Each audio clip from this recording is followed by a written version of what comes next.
this is how we know what love is. Jesus Christ laid down his life for us, and we ought to lay down our lives for our brothers. And if anyone has material possessions and sees his brother in need but has no pity on him, how can the love of God be in him? Dear children, let us not love with words or tongue, but with actions and in truth. So not only are we to listen to Jesus' teachings and to really embody them, we are to live them out.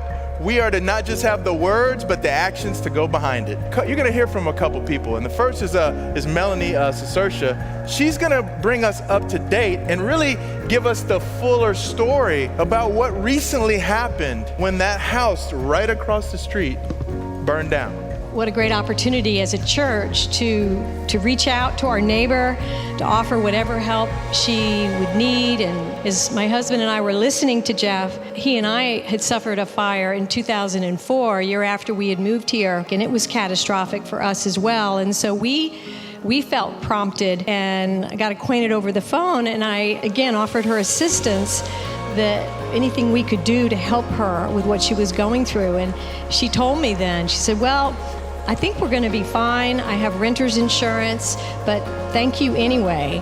I saw a car out front, and I got out, and Carol was in her car, and we made our introduction to one another. She walked me through her house that day, and everything was completely destroyed by either the smoke or by water damage. I left her not knowing if I would hear from her. It was about a week later that I got a text message from Jeff, and he wanted to know what the updates were on Carol and what we could do. And so I needed that little nudge from Jeff, and so I reached out to Carol. So I called her, and this time I could tell she was experiencing frustrations with filing her claim, and she had some unexpected expenses. And then she said, well, maybe I could use some grocery store gift cards, that maybe that would help. In reaching back out to Jeff, he suggested the donation box to set up on Sundays. I reached out to my family group, and I also reached out to some of the ladies in the Tuesday Bible study right away.